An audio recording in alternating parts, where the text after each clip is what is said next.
For most children, Christmas is a celebration worth looking forward to. For 13-year-old Evan, it was something to fear.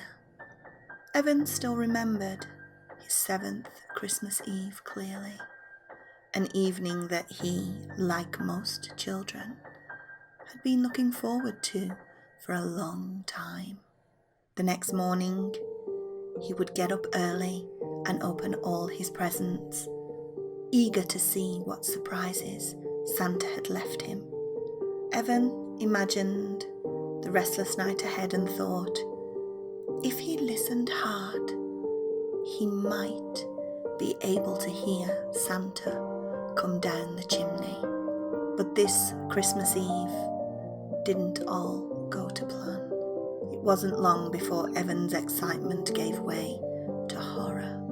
Mum had insisted that Santa wouldn't come if Evan stayed up late, and she had just begun sending him off to bed when Evan was distracted by a loud, muffled thump on the roof. It seemed to be coming directly above the fireplace. It was like the night before Christmas. There arose such a clatter, and Evan approached the chimney to see what was the matter. Was it now that Santa had decided to make an appearance? Ash was falling from the nooks and crannies of the chimney to the bottom of the fireplace, sending out charcoal smoke and a burnt smell. Something, someone, had to be disturbing the ash. Evan was alone.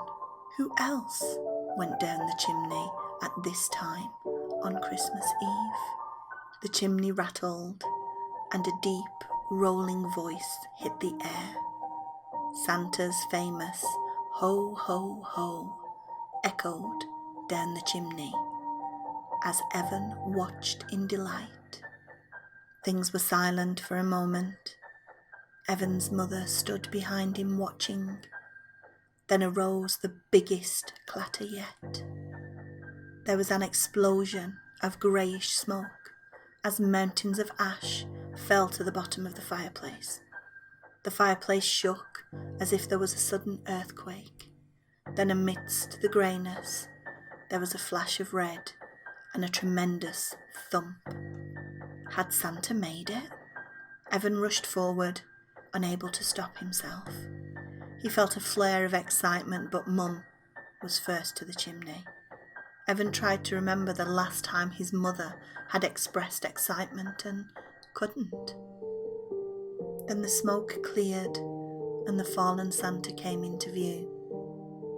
He didn't have quite the belly Evan had expected, but this was the least of his observations. Evan gasped as he saw that Santa's beard had appeared to slide off during his fall, but there was no blood. The only blood came from Santa's head, and it was just a trickle. The bad thing was that the trickle of blood was coming from what looked like a big dent in Santa's head. Evan frowned. Santa couldn't die. He was too good for that. He couldn't die, not now. So had somebody played a trick on him? Evan glanced at the beard that had appeared to slide down Santa's face. Beards didn't move like that, at least not without there being blood. So then, if it wasn't a real beard, it had to be a fake one. But if that was a fake beard, then Santa's suit was also a fake suit. This wasn't the real Santa. This was Santa in disguise.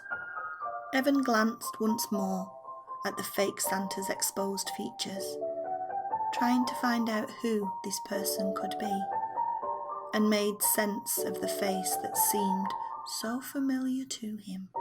He realised for the first time that Mum had never been excited. Instead, she had rushed to the fake Santa's body in grief. Sobs racked her body, her tears dripping on the fake Santa's suit.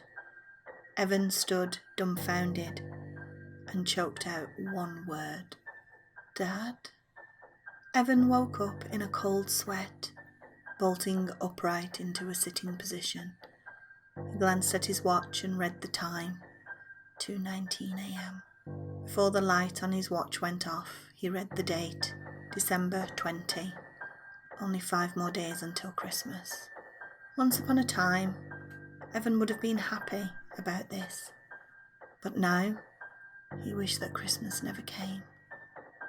It was the same dream again, accurate in every detail. That evening was exactly how it had been in the dream. It never ceased to amaze Evan how vivid these dreams were. They got right down to the core and forced Evan to relive the worst moment of his life. Those goddamn nightmares. They got worse around Christmas. He would dream of that fateful evening his father slipped and fell down the chimney, smashing his skull in on the way down. Or he would dream of those claws, those razor-sharp strips of polished bone, weapons that could slice through him like butter if they gave so much as a flick. Most kids grew out of their belief in Santa, came to accept that Santa was just another myth, made up to make children happy. But Evan hadn't grown out of it. He had been jolted out of it. His belief shattered with the tragic death of his father. Evan's father had only been trying to surprise Evan, but he had done much more than that. He had bent Evan beyond repair. And every Christmas, Santa Claus would haunt Evan. Evan was convinced Santa Claus was some kind of demon in humanoid form. He was definitely not human. He was a supernatural entity of sorts, but Evan had always thought of him as a demon. Santa Claus had been in Evan's life ever since his father died, and though he was mostly absent during the year, he would come back around November, maybe late October. When it became nearer to Christmas, well, he would become more persistent then. There were the nightmares, for one thing, and the visions, and Evan had no shortage of seizures around Christmas time, when Santa Claus was at his worst. Sometimes, Evan had panic attacks that seemed to come from nowhere. There was no doubt who had caused them. Evan was no stranger to bullying at school because of his seizures and his strong dislike for Christmas. Santa Claus had taken its toll on Evan. Evan knew that Santa Claus had, in some way, been triggered by his father's death. Sometimes Evan believed that Santa Claus was actually his father's ghost, turned evil in the existence of the afterlife. Evan wasn't one to believe in the supernatural, but Santa Claus had changed his mind about a lot of things. After a while, Evan had been forced to accept that Santa Claus was always going to come back. Even if Evan grew out of his own personal dislike for Christmas, he would never have a joyful Christmas again. It was Christmas that had caused his father's death. It was Christmas that had caused Santa Claus to come. Evan's head flopped back on his pillow. School had finished weeks before, but Evan was still dreading the next day, and every day to come until Christmas. What Evan was looking forward to was the absence of Santa Claus. Santa Claus would hang around for a bit after Christmas. Then he'd slowly fade away, and Evan would be free of his presence between February and November. Then he could forget about Christmas, pretending it never existed. But no matter what, Santa Claus would always come back. And Evan was sure he would never be free of his demonic existence again. Evan woke early and rolled out of bed. opened his laptop without bothering to draw the curtains or turn on the light. He wanted to go online, check his Facebook, play some games, do anything to take his mind off Christmas, and more importantly, Santa Claus. It was an hour or two before Evan sat down to a lazy breakfast of cornflakes, by which time Evan's mother had gotten out of bed. Mum had shut herself out from society a while after she unexpectedly became a widow, developing a strong case of depression. Eventually, she had come to terms with her husband's death and became a more loving mother to Evan than ever, but she still had her bad days. Sometimes Evan wondered whether Santa Claus was in her mind too. They both supported each other a lot, but Evan couldn't help but feel that the house was lonely every once in a while. Evan had told his mum about Santa Claus for the first few years after his father's death, but then he had decided to pretend he had outgrown it. He didn't want to put extra weight on Mum's shoulders, and the last thing he wanted to do was make it seem like he was a child. But Evan couldn't hide the seizures. He couldn't hide the fact that he was sometimes absorbed in an hallucination after concerning Santa Claus. Evan's mum seemed to blame it on the trauma he had received after his father's death. Sure, maybe not all kids would experience that type of trauma, but everyone's different, aren't they? Evan said good morning to Mum and continued to eat his cornflakes.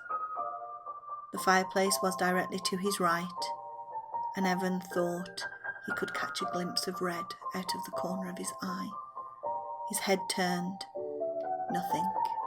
Paranoia, or maybe Santa Claus was playing tricks on him.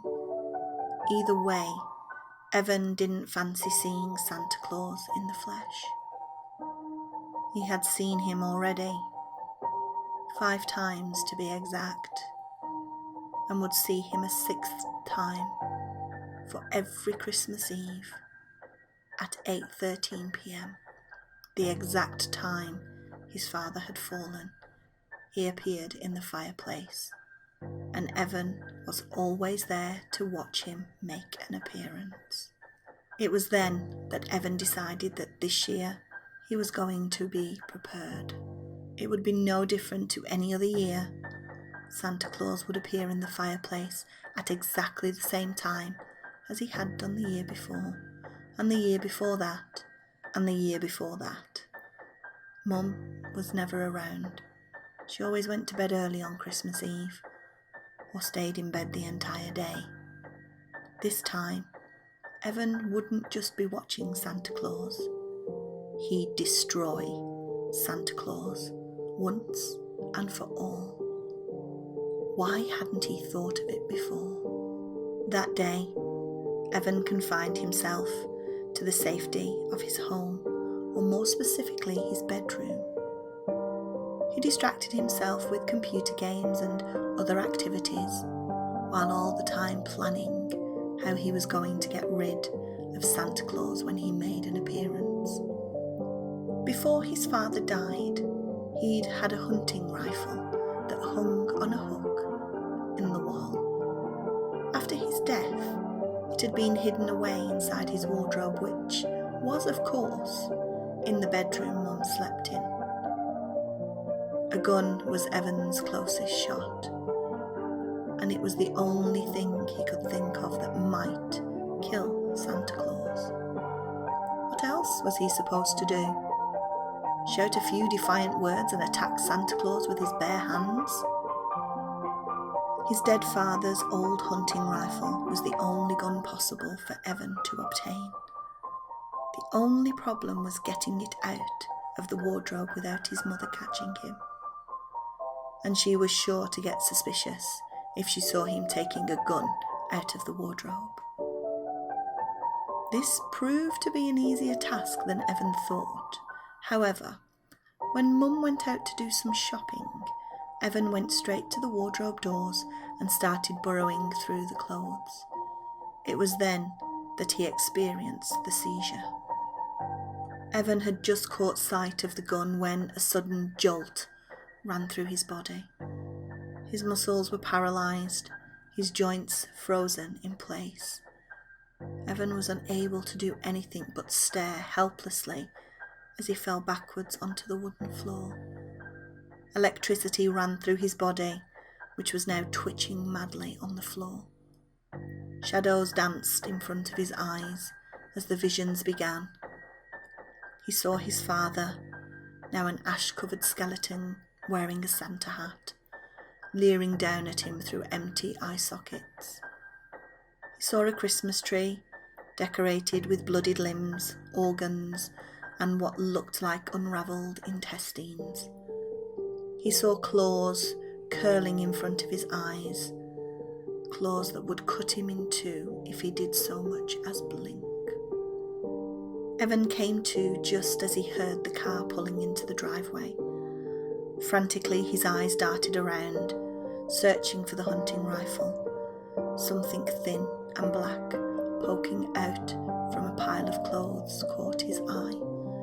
The rifle. He snatched it up and bolted towards his room, not remembering to close the wardrobe door. He had just reached his bedroom when Mum opened the front door. It wasn't until his mother called out to him an hour or so later, "Evan, have you been through my wardrobe?" That Evan remembered he had neglected to close the wardrobe door.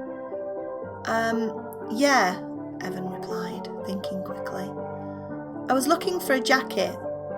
You know, since all my other ones are too small. It's pretty cold, and with the snow and all." Evan was proud his voice didn't so much as quiver. Because of this, Mum didn't pursue the subject any longer. In that one day, Evan experienced the seizure inside the wardrobe. Frequent flashes of movement out of the corner of his eye and a brief hallucination. Usually it was worse around this time, but Evan had it lucky. The nightmares didn't improve that night. The next day, Evan realised he had no bullets for the rifle. He had forgotten to find some in his panic to get out of the room before his mother saw. Mum didn't go out that day, but Evan decided to have a look through the wardrobe anyway, and if she asked, he'd make up the same lie as yesterday. After some serious rummaging, he found 3 stray bullets hidden in a corner of the wardrobe in a plastic casing. This time, he didn't forget to close the wardrobe door. He put the bullets in his pockets in case Mum should enter the hallway, but she didn't. The plan was looking successful. That day, Santa Claus talked to Evan. The words were spoken inside Evan's head, but Evan knew well who they belonged to. Evan found he couldn't remember most of the speech afterwards, but knew it had something to do with Evan's plan to kill Santa Claus. Of course, Santa Claus could get inside Evan's head, so why shouldn't he be able to read Evan's thoughts? This was what he had done. Still, Evan wasn't prepared to give up so quickly. That day, he might have seen a lot of things that weren't there, but Evan kept his thoughts on that loaded rifle. On the 22nd of December, Evan not only heard Santa Claus and experienced his visions, but also felt Santa Claus on his own flesh. At one point it felt like a cat was running its claws across his arm, but no one was there. Still, that didn't stop blood from flowing. When Mum asked him what had happened to his arm, he said that Stormo had scratched him. Evan had an old tabby cat called Stormo, and was no stranger to his scratches. Mum didn't notice the seizures and hallucinations simply because Evan confined himself to his room all day. It was a pitiful existence, but Evan knew he had to do it to avoid suspicion. Mum blamed it on what had happened to his father, relating it to past trauma, and as a consequence, feeling the need to shut himself away from the experience, had been related to Christmas. Evan didn't have any problems with this. The 23rd passed quickly, but the 24th was the worst day he had experienced so far. He spent so much of his time being tormented by the demonic presence of Santa Claus, his frightening messages ringing in his ears. Once Mum walked in the room while he was having a seizure on his bed, and was unable to avoid suspicion by saying he was in the middle of a nightmare. Time dragged on as Evan became more and more tormented. Evan's mother went to bed early, as she normally did on Christmas Eve. This left Evan 2 more hours until Santa Claus made an appearance. Every past year, Evan had been at the fireplace at 8:13, but this is because Santa Claus had willed him to be there. He had felt his legs move and had been unable to stop them. Santa Claus wanted to be there to see him in the flesh. This was why Evan made sure he had the rifle clutched tightly in his hands before the time came. Evan glanced at his watch nervously. No, he was past nervous. He was terrified. 8:13 came, and nothing happened. But at the 20-second mark, he felt his legs moving down the hallway towards the lounge. His hands opened the lounge door. He approached the fireplace. The curtains were drawn. The lights were out. It was dark, and Evan could see nothing save the silhouette of Santa Claus in the fireplace. Evan could see the outline of a Santa hat on his head, and was no stranger to the claws that hung at the shadow's side. Evan felt the presence of Santa Claus, knew that Santa Claus would soon be illuminated by a ghostly light, and Evan would be able to see him in the flesh. Then he would raise the gun, pull the trigger, and it would be over. Or so he hoped. Evan stood there for what seemed like forever. Then the empty bleeding sockets came into view. That white, almost transparent skin. The sharp, bloodied set of teeth that showed from behind slimy lips. The tattered Santa suit smeared with the blood of innocent victims. And worst of all, the long, knife-sharp set of claws that hung at each side. Evan was terrified. He stood paralysed with fear as Santa Claus grinned and raised his hands towards him. Evan was unable to move, unable to do anything but watch as the claws came closer and closer to reach him. It was too late to shoot now. It was all over. But as Evan stood frozen, his muscles stiffened and his finger tightened around the trigger. There was a terrific bang and a blinding flash of light. Then the world faded to black. Evan woke to Mum shaking him frantically. He blinked, trying to figure out what had happened. Then he remembered. He had killed Santa Claus. Mum said she had heard a bang and had come to see what the noise was. When she saw that Evan was holding the hunting rifle, at first she thought that Evan had shot himself. But she had seen there was no noticeable bullet wound, and Evan was clearly still breathing. Evan was exhausted but too happy to comment. His face broke into a smile. "I did it," he whispered. Mum looked concerned. "You're not well, Evan. You're going to a doctor as soon as possible. I worry about you." "I killed Santa Claus," Evan babbled, oblivious to his mother's concerns. He was overcome with the joy that Santa Claus would no longer be in his life. "I'm not just worried about you, Evan. I'm also quite angry with you," Mum said, his eyebrows knitting into a scowl. "Somehow you vandalised the fireplace. It looks like something out of a horror movie." Evan frowned. "I never vandalised the fireplace." Mum sighed. "Then how do you explain that?" she said, pointing. Evan twisted his head around to face the fireplace. Solid crimson letters had been written on the brick wall behind the fireplace. The paint looked fresh, and Evan could see it was still trickling down the wall. But not paint, Evan realised, but blood. Ho, ho, ho. I'm coming for you.